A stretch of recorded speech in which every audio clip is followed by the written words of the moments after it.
माननीय मुख्यमंत्री अरविंद केजरीवाल जी नमस्कार। मैं निरंजन पोद्दार, मोरीगेट व्यापार मंडल का प्रतिनिधि, automotive general traders welfare association का अध्यक्ष। श्रीमान जी, मैं मेरी मार्केट के हजारों ट्रैक्टर एवं एग्रीकल्चर इम्प्लीमेंट्स तथा उनके पार्ट्स के व्यापारियों का एक व्यथा लेकर के आपके सामने इस वीडियो संदेश के माध्यम से उपस्थित हुआ हूँ।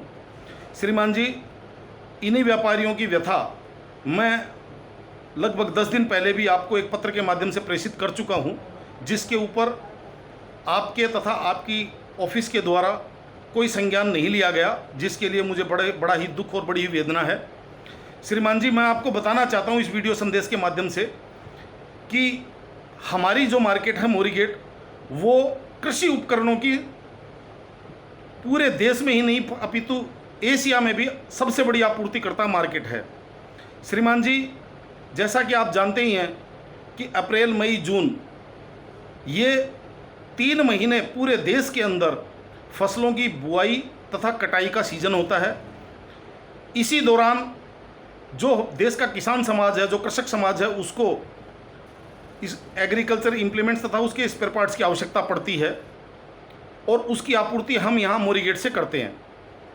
श्रीमान जी, जैसा कि आप देख ही रहे हैं कि पिछले कुछ सालों से हमारे साथ बहुत ज़्यादा विसंगतियां हो रही हैं। पहले नोटबंदी, उसके बाद में जीएसटी, उसके बाद में पिछले साल 2020 के अंदर कोरोना का लॉकडाउन, और इस बार आपके द्वारा लगाया गया दिल्ली के अंदर पिछले 1.5 महीने से लॉकडाउन। श्रीमान जी, मैं इन सभी व्यापारियों की व्यथा लेकर के आपके सामने एक विनती करना चाहता हूं कि हमारे जितने भी व्यापारी हैं, ये इन्हीं 3 महीनों सीज़न के दौरान जो कमाते हैं उससे अपने पूरे साल की अर्थव्यवस्था चलाते हैं। और एक चीज़ और बताना चाहता हूं कि जो पूरे हिंदुस्तान में जो किसान है, जो गरीब किसान मजदूर कृषक समाज है, उसको भी स्पेयर पार्ट्स की ज़रूरत इन्हीं उपकरणों के लिए इसी सीज़न के अंदर पड़ती है, बुआई और कटाई के दौरान। और सबसे बड़ी आपूर्तिकर्ता मार्केट मोरीगेट बंद होने की वजह से उस किसान समाज को वो स्पेयर पार्ट्स मिल नहीं रहे, उनको वहाँ ब्लैक में खरीदने पड़ रहे हैं, दुगने तिगने दामों पे वो माल खरीदना पड़ रहा, सामान खरीदना पड़ रहा है अपनी फसलों को प्रिक्योरमेंट करने के लिए।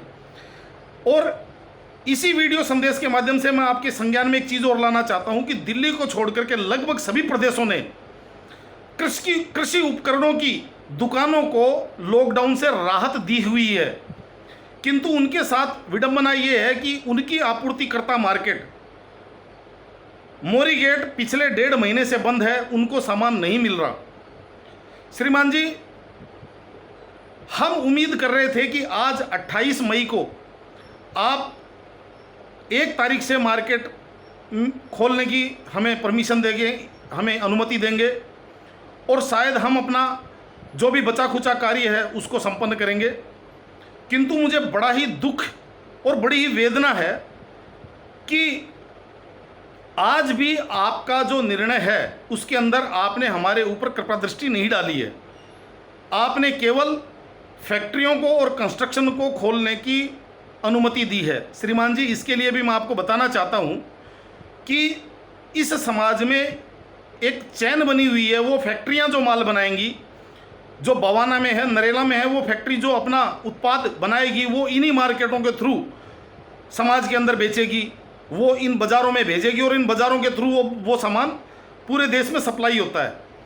तो आपने जो फैक्ट्रियों को खोलने की अनुमति दी है उसका कुछ विशेष लाभ होने वाला नहीं है। मैं इसलिए इस आपके निर्णय को त्रुटिपूर्ण निर्णय बता रहा हूँ, क्योंकि कोई भी फैक्ट्री का जो संचालक है उसके पास इतनी व्यवस्था नहीं है कि वो बहुत दिनों तक अपना प्रोडक्शन करता रहे, अपना उत्पादन करता रहे और मार्केट में उसकी सप्लाई ना हो और वो मार्केट में ना भेज पाए, क्योंकि ना किसी के पास इतनी पूंजी है, इतनी लिक्विड है, और ना ही किसी के पास इतनी व्यवस्था है और ना ही कोई इतनी रिस्क उठाना चाहता, क्योंकि उसको ये भी भरोसा नहीं है कि आगे जाकर के मांग कैसी आएगी, तो मैं इतना स्टॉक करूं या ना करूं। श्रीमान जी, आज का ये जो आपका निर्णय है इससे हम लोग बहुत व्यथित हैं, क्योंकि ये त्रुटिपूर्ण निर्णय है और मुझे समझ में नहीं आ रहा कि इसकी सलाह आपको किसने दी है और जो आपके ये सलाहकार हैं ये कहाँ से आते हैं, क्योंकि ये मुझे संदेह है कि ये हमारे समाज के लोग तो हो नहीं सकते। ये कहीं दूसरे ग्रह के प्राणी तो नहीं है। अतः आपसे एक निवेदन ये भी है कि इन सलाहकारों पे भी एक बार दोबारा से दृष्टि डालिए और देखिए कि आपका निर्णय कैसा है आज वाला। और मैं दावे के साथ कह सकता हूं कि इस निर्णय की चारों तरफ आलोचना होगी, क्योंकि आप हमारी दिल्ली के लोकप्रिय मुख्यमंत्री हैं और आपने जब सरकार बनाई थी, जब आपने मुख्यमंत्री पद की शपथ ली थी, तो आपने कहा था कि हमारी सरकार आम आदमी की सरकार है और हर फैसला हम लोगों से सलाह मशविरा करके, यानी कि प्रभावित जो लोग उससे हैं उनसे सलाह मशविरा करके हम लोग निर्णय लेंगे। लेकिन श्रीमान जी, आज का आपका निर्णय मुझे नहीं लगता कि किसी आम आदमी से या आम प्रभावित पक्षकार से सलाह करके लिया गया है। आज का निर्णय आपका, मुझे ऐसा लग रहा है कि बहुत ही त्रुटिपूर्ण निर्णय है। मैं इस वीडियो संदेश के माध्यम से आपसे विनती करना चाहता हूं कि अपने इस निर्णय पर पुनर्विचार कीजिए और हमारी मार्केट को लॉकडाउन से कुछ राहत दीजिए, जिसकी हम उम्मीद लगाए बैठे हुए हैं।